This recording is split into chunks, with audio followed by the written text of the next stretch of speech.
Voilà, il y a... Incroyable. Alors là, j'ai peut-être pris un petit peu fin quand on va nettoyer. Alors, sur les systèmes travail du sol, en général, ça descend beaucoup plus vite. Sur les systèmes on travaille peu ses sols, des fois, ça peut avoir une impression d'être compact, d'accord? Et c'est là où on va aller voir, parce que comme je vous l'ai dit, le but sur un système où on travaille peu les sols, c'est de mettre autant d'air, mais pas dans les mêmes trous. Hein, et cette microporosité peut donner une impression de zone compacte. Là, ce qui est bien quand on ouvre, vous voyez au couteau comment ça ressent, vous avez la pression. Et puis vous, visuellement, là, on s'est dit qu'il y a une question qui est hyper importante, c'est la présence des racines. Alors, ça laisse un aspect compact, hein, je le sens bien au couteau. Après, c'est très sec au final. Ouais. Juste là, qu'est-ce qui vous saute aux yeux au niveau racinaire? Ça descend bien. Bah, c'est que c'est hyper compact, hein. Enfin, c'est dur en tout cas. Mais j'ai des racines de partout, ok? Alors, il n'y a pas que les racines à luzerne, parce qu'il y en a qui sont bien blanches, hein, et il y en a qui sont bien vivantes. Donc, ça veut dire que ça sous-entend que si j'ai la racine, on sera à quelle note à peu près déjà? 3, ouais. Ouais, on s'est dit quand on est un 4 et un 5, c'est qu'il n'y a plus de racine, d'accord? Alors là, ça sous-entend qu'on serait au plus haut à 3, d'accord? Entre 1 et 3, parce que la racine est là. Et c'est archi sec, hein. Vous avez un gros manque d'eau depuis quelques semaines ou... Ah bah depuis février, hein. Ok, ouais. Parce que mars, c'est 50% des précipitations selon les normes. Oui. Et puis avril, là, ça part bien aussi. Et c'est vrai qu'il y a quelques rivières jurassiennes qui commencent à sécher, qui commencent à arrêter de couler déjà. Hein. Alors qu'on pourrait s'imaginer qu'on a trop d'eau. Okay. Donc, c'est bien assez sec. L'idée, c'est qu'une fois qu'on est nettoyé, on vient de l'ouvrir comme un livre un petit peu. Vous prenez la motte et vous l'ouvrez.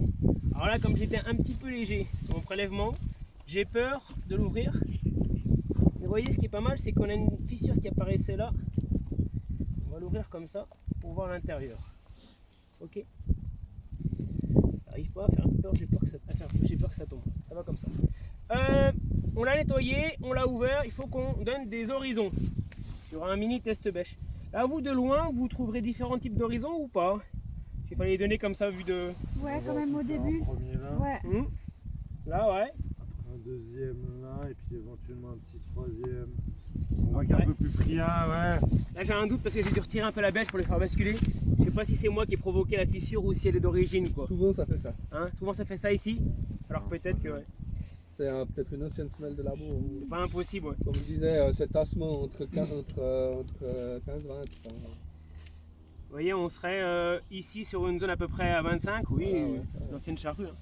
Si jamais, il y a un truc qui est pas trop mal, c'est de se prendre un petit tournevis du 1, le plus petit possible, et de se servir comme pénétromètre, mais de façon verticale, et de voir la pression qu'il faut mettre. Et là, je peux vous dire que très clairement, ici, ça rentre vraiment bien, et que là, on change, d'accord? Et ça, c'est un petit truc, on n'est pas des grands pédologues, on est des praticiens, on va voir ce qui se passe, et là, effectivement, ça se réouvre, d'accord? Alors celle-ci, je ne sais pas, mais en tout cas, il y a quelque chose là, et effectivement, il y a quelque chose là. Ok? Et peut-être qu'il y aurait quelque chose là. Bon, ça peut être, il y a 30 ans, on labourait à 26-27, puis on est remonté un peu, par exemple. Hein. Voilà. Alors, on a un premier horizon, à peu près 0 à 5. On a un autre horizon du 5e au 20e. On va dire qu'on a 20-25 et le dessous, d'accord? Ça fait 1, 2, 3, 4 horizons. Ok? Ça, c'était étape 3, on a déterminé nos horizons. Et maintenant, bah, on veut les noter. Alors moi, ce que j'aime bien faire, c'est commencer par l'horizon au milieu. Comme ça, après, on donne une note relative en montant et en descendant, par exemple, d'accord? Donc, l'horizon 2, on va mettre là. On va dire que c'est lui, ok? Vous avez déjà fait le test comme ça ou pas? Oui. Vous attaquez au milieu et vous posez la question. De 2 mm à 10 cm et 2 tiers font plus de 2 cm. On y est largement. Le 6, c'est de 2 mm à 7. On va l'exclure, il n'y a rien qui fait du millimètre là, d'accord? Passer en bas, passer en 4, c'est environ 2 tiers font 10 cm. Bah, j'hésite entre le 3 et le 4 là. C'est sûr que ce qui nous fera basculer de 3 à 4, c'est la présence des racines. Et les règles que les racines sont présentes, ok? La question, c'est qu'elles sont présentes partout ou est-ce qu'elles viennent occuper des zones préférentielles, par exemple une fissure liée au sec ou l'hiver de terre, vous voyez? Là, on a pas mal de monde qui sont dans les galeries de terre. Ou ici, là. Il y a de la racine, mais ça suit la galerie de terre. La question c'est dedans. Ça reste plutôt bien colonisé quand même et pas que dans les galeries, d'accord? C'est homogène. Alors c'est sûr que là on va sur le 1 et le 2. Le 1 et le 2 inclut qu'on a de l'ordre du millimètre qui est créé, d'accord? Il y a bien quelques agrégats qui sont assez fins, mais ça reste très léger. Par contre c'est vrai que c'est très très sec. Hein. C'est bon par contre. Je pense que typiquement ça là... On verra mieux à côté, là où Ouais. j'ai travaillé, c'est plus tendre. Et après quand ça s'ouvre, vous voyez, quand ça s'ouvre, au final, j'ai quelques fissures qui viennent apparaître, d'accord? Et je trouve de la racine de partout. Donc ça, en fait, c'est typiquement en 3, voire 3,5, d'accord? Mais en tout cas, on n'est pas en 1 et 2 parce qu'il n'y a pas beaucoup de terre fine, on n'est pas en 4 parce qu'il y a de la racine. Donc ça, on pourrait classer 3, 3,5. On est encore bon, mais effectivement, le fissurateur à 10 000 est un très bon investissement. Hein? Ça me rassure.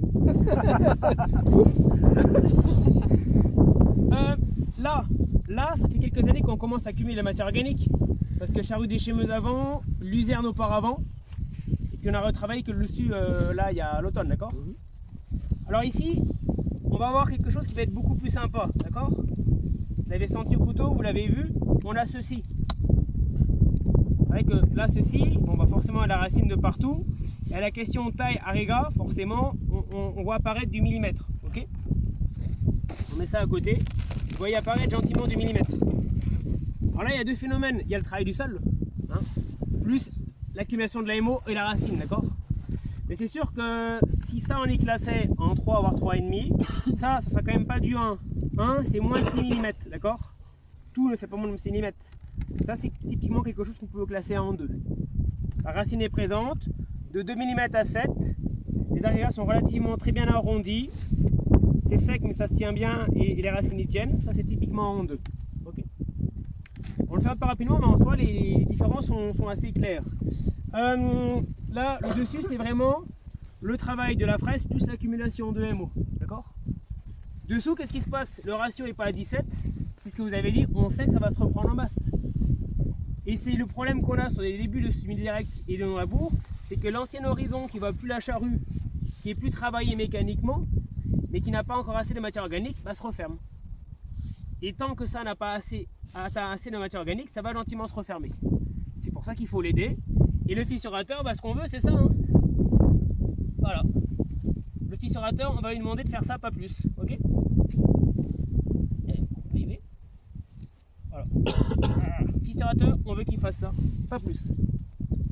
On veut pas qu'il fasse une terre fine. Hein? Et à nous d'envoyer de l'engrais là-dedans, de la luzerne, autre chose pour y tenir. Quoi. On stocke un point de matière organique, on revient dans 10 ans et on arrête de fissurer. Voilà. Et l'idée c'est que cet horizon là qui est sympa, peu à peu il descend dans le profil. Voilà. Et c'est bien que l'alternance fraisage qui va laisser le dessus-dessous et fissuration qui est sur une descente, vraiment doit emmener ceci dans le bon sens. Quoi. Voilà. Donc c'est tout à fait cohérent. On va aller voir ce qu'on a à côté. Si jamais à côté on a la même chose, la fissuration peut être sympa maintenant, ou le strip-till par exemple. On avait parlé de strip-till tout à l'heure, hein, avec une dent qui viendrait travailler là pour ouvrir un peu. Sur le fraisage par exemple. Okay. Voilà. Bon, le dessous là c'est un petit peu léger pour aller voir. Je pense qu'il va être en 4, pas loin. Il est plus humide, du coup il s'ouvre mieux. Par contre on aurait tendance à avoir des racines qui vont vraiment être que dans les galeries. J'ai un peu moins de racines quand même par rapport à la zone qui est là à première vue, ok. Peut-être que lui est sur du 4, voilà. Bon, mais c'est assez logique de trouver cette note là. Si on fait un petit bilan, vous faites 5 x 2, ça fait 10. Vous faites de là à là, on avait 20 cm fois, on va dire 3,5. 3,5 x 20, ça fait combien? 67,5 non? C'est ça? 67,5 plus 10, ça vous fait 77,5. On va dire qu'on a un 4 ici sur 10 cm. Donc 77,5 plus 40, ça fait 110. Ouais, à peu près 110 qu'on va diviser par un prélèvement sur 33 cm. Oula, les téléphones là. 3,8 non? Ouais, un truc d'estime. 300. Ouais. 3,8 normalement. Donc on a du 2, du 3,5, du 4. Ça nous fait notre global à 3,8. On continue la fissuration. D'accord? Et le but c'est qu'on repasse dans 5-10 ans. Et l'idée c'est de voir si ça est descendu un peu. Et si ça est passé de 3,5 à 3. Et que l'un est passé de 3,8 à 3. Si c'est le cas, ça va dans le bon sens. Si jamais ça a défini qui est traite, c'est que ça va forcément s'améliorer parce que vous travaillez le dessus et vous concentrez la MO. Et si vous regardez que votre sol, vous dites c'est beau, c'est joli, j'ai pas le coup de battance. Ok, sur 5 cm, mais comment est le dessous quoi, hein. Voilà. Donc c'est pour ça que les 165 francs sont bien investis. Voilà. Bon, très bien. On a une bonne illustration. J'ai une question Ah ouais. puisque vous êtes là. Vous avez évoqué le fait que pour augmenter la matière organique, il faut de l'azote. Ouais, Moi, je suis un petit peu. J'ai réfléchi pas mal à où trouver les sources d'azote. ouais. Donc, à mon avis, les sous-couverts avec du trèfle, les engrais verts, les luzernes, tout ça m'en amène. Ouais. Mais je doute que ce soit suffisant. Et l'engrais du sac, je suis un peu sceptique. Question Ouais. prix et apport d'azote, voilà. Après, il reste quoi? Du lisier, un peu, trouver du lisier en voisin, mais Ouais. c'est toujours. Voilà. De toute façon, il en faut un peu, je pense. De toute façon, il faut reprendre tout ce qu'on a. De tout le monde, tout ce qu'on a. Tout est bon à prendre, ouais. Ah ouais. Surtout pas d'engrais vert qui se lignifie, sauf les seigles avant soja, mais le reste on fait pas Non, le lignifier. reste, je fais toujours quand il est assez vert. Ouais. Ah. Et chercher des légumineuses dans les couverts quoi. Ouais, ouais. Pois, veste, taflin, carnat, ça sera votre meilleur allié quoi. Ouais, Et puis autrement non, ça s'arrête là. Hein. Ouais, malheureusement. Ouais. Un truc sympa qui est des fois critiqué, c'est les digesteurs. Un digesteur, c'est un super engrais avec une quantité d'azote qui est hyper efficace. Hein. Ouais. C'est de l'ammonitrate. Hein. Ouais, après, Ouais. faut doser. Mais sur un sol comme ça, même si on balance du digesta hors période de végétation, le sol va censé le bouffer justement. Ça me fait pas trop peur. Parce Même que si en plante vivante, vous le bouffez dans quel sens? bah non, il va le consommer pour stocker son carbone. Donc ça me dérange pas trop d'en mettre tout le temps. Quoi. Parce qu'on minéralise moins en travaillant moins, donc normalement on est tout le temps sur des carences en azote. Donc le digesta, c'est mieux de le mettre si la culture en a besoin, mais même d'en mettre un petit peu hors saison. Le pire, c'est quelqu'un qui met un digesta le 15 juillet pour labourer le 5 août pour semer un colza début septembre. Là, il a tout faux. Ouais. Un premier. C'est pour ça, ouais, vous l'aviez aussi. Ouais. Mhm. Un premier de 0 à 5 à peu près. Bon, facile. En plus, c'est le travail du sol. Normalement, il faut attendre 3 mois. En travail du sol, on est plutôt à 3 jours, mais c'est normal. Hein, voilà. Mais là, on a donné quoi? Du 1,5 chez chacun. Il y a l'aspect mécanique plus l'aspect carbone, donc effectivement, on a quelque chose de très sympa. D'accord. Après, en gros, tout le monde a mis à l'horizon du 5e à peu près au 17-18e centimètre. Ouais, Quelque ouais. chose près. Ouais. Non, mais ça jouait à peu près. Ouais. Arrête, tu nous Tout mets le la monde sauce avait pas alors la que c'est vrai, même c'est vrai. profondeur. Genre. La dernière fissuration date de quand? Ça va être ma vidéo. Alors, ceux qui ont planté la bêche sur une dent, Ouais. C'est vrai ils sur le n'ont coup. pas la même Ouais. horizon que ceux qui ont planté entre deux dents. Parce que le fissurateur, il bosse comme ça. D'accord? Et ça peut jouer. Notamment la bêche, ici, on avait plutôt un V qui était au fond de la bêche. Vous avez mis combien en moyenne sur le deuxième horizon, là, à peu près les groupes? 5 à 10 cm. Ouais. Ah, en notation. Pardon, 3. 3,5, non, 3,5, 4, 3,5, 4. Nous, 3,5, 3, 2. Ouais, on était plutôt. Après, je pense que vous, c'est vraiment sous la dent de fissuration. On a vraiment mis trop. Vous avez vraiment le V. Mais s'il faut faire. Tu peux me refaire ça? Écoute, donc, question Regarde faceuse, pas ce caméra. c'est possible. Parce que c'était plutôt un 4. Ouais. C'est le souci de l'été dernier, c'est qu'on retrouve très fortement les passages de batteuse. D'accord. Voilà. Mais bon, si on met un 3, vous êtes d'accord que c'est pas déconnant. En moyenne. Ouais, ouais. L'horizon, le troisième ici, il descend en gros jusqu'à 30 cm. Vous avez mis combien à peu près dans votre test bêche? 3,5. 3,5. C'est pas évident à dire, mais souvent on était un peu plus repris en masse que le dessus. Hein? Cet horizon, je pense qu'il n'a pas vu la fissure, que lui a vu la fissure. D'accord? Et après, tout le monde a vu un quatrième horizon qui est en dessous du 30e centimètre avec un changement de couleur. C'est qu'on tombe dans. On a un changement de texture dessous en fait, d'accord? Voilà. Et en moyenne, ceux qui ont fait la moyenne globale ici, vous étiez à combien du coup? 3,2. 3,2. Bon. C'est similaire au-dessus. C'est que c'est bien, on a pu mieux faire. On continue à fissurer. Et je pense sincèrement que le fait que l'horizon dessus soit plus sympa que le dessous, à un demi-point près, c'est l'impact de la fissuration l'automne dernier. Et si on était sous la dent, entre dedans, bah, c'est pas la même profondeur de coup de fissuration. Alors 3,2, il faut encore travailler, mais ce qui est bien, c'est qu'on a un bon dégradé. On a en gros 1,5, 2,5, 3, 3,5, on finit à 1,4. On en irait dans le bon sens, d'accord? À côté, c'est un petit peu dérangeant parce qu'on avait du 1,5, on basculait en 3,5 et c'était presque meilleur à peine. Il faut vraiment faire attention, l'horizon 5e au 20e, c'est lui qui devient, qui se compacte, qui fait attention. Quand on commence à avoir un dégradé comme ça, c'est plutôt pas mal. Voilà. Donc le but c'est d'y maintenir gentiment. Voilà.